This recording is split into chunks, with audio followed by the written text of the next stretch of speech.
Clutchbone, Theodore, de Grossman, the Erkling. You're probably thinking some of these names sound familiar. Some of your old nan might have read to you back when you were a wee nipper, perhaps. But what if I were to tell you that ain't the case? That the bogey to which these names belong ain't no more than 10 years old.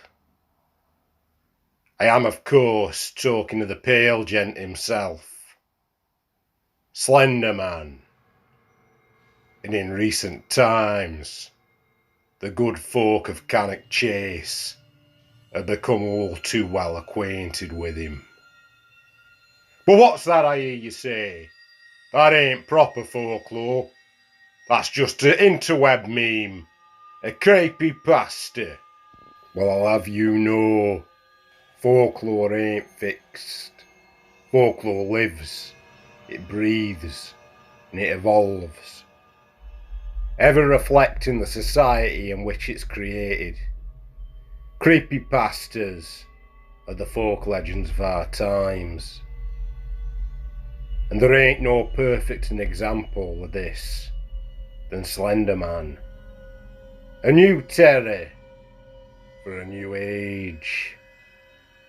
A terror that has been encountered in and around Cannock Chase on a number of occasions. The first encounter took place on the 27th of November 2014 at an house located in the small Cannock village of Slitting Mill. At 2:30 AM the witness were woken by a loud bang. Bleary-eyed and in a state of semi-consciousness, they turned over to see what had caused the noise. That's when they saw it, floating over them, dressed in a black suit, with an hat to match. Its pale face, inches from their own. Its eyes blazed a furious red. Although the entity uttered not a word, the victim related the feeling that whatever it was were trying to communicate with him. His report goes thus. I knew what he was thinking. It was as though he were talking to me telepathically. He definitely wanted to hurt me. The ordeal ended with the entity floating up to the ceiling, then disappearing entirely. Our second encounter happened not long after, on the 19th of December. This time the apparition were witnessed by a resident of Pye Green, an area not a stone's throw away from Slitting Mill. She reported being awoken around 2 AM by a strange scratching sound coming from the corner of her room.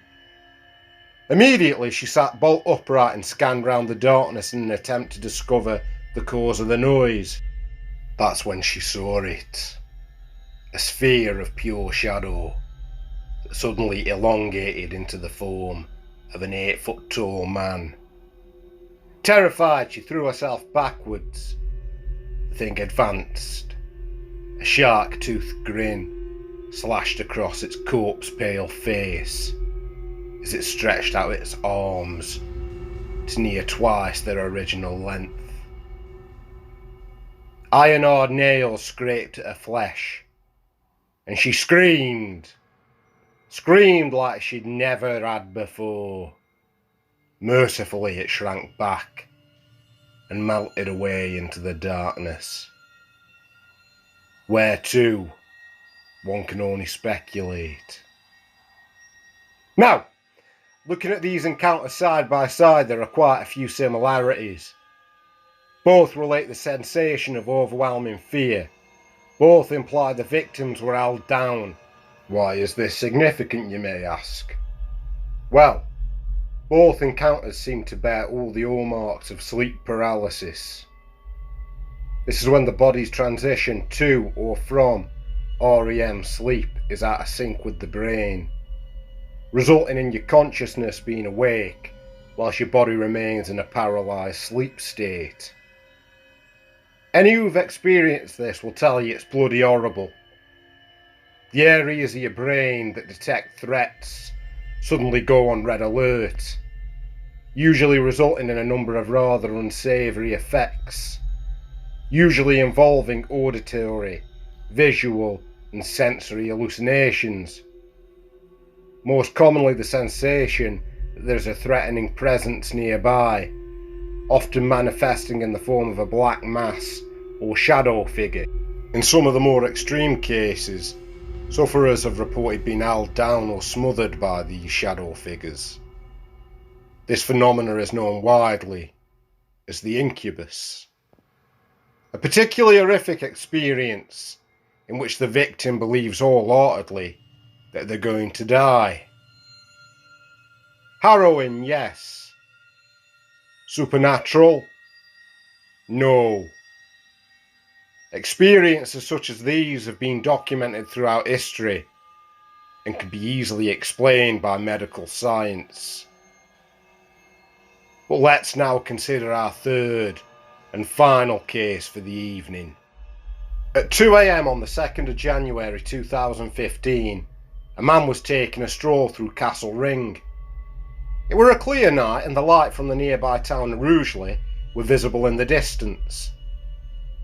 That's when the man spotted something a little untoward.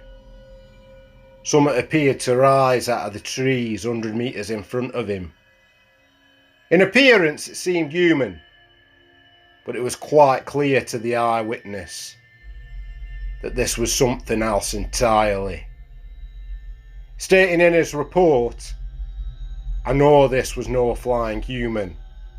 I know that because it had blood red eyes that shone in the night sky. It also had a mouth full of teeth that seemed to look like razors. It hovered there for a short while before descending back into the trees." Needless to say, the man did not investigate further. So what did he see?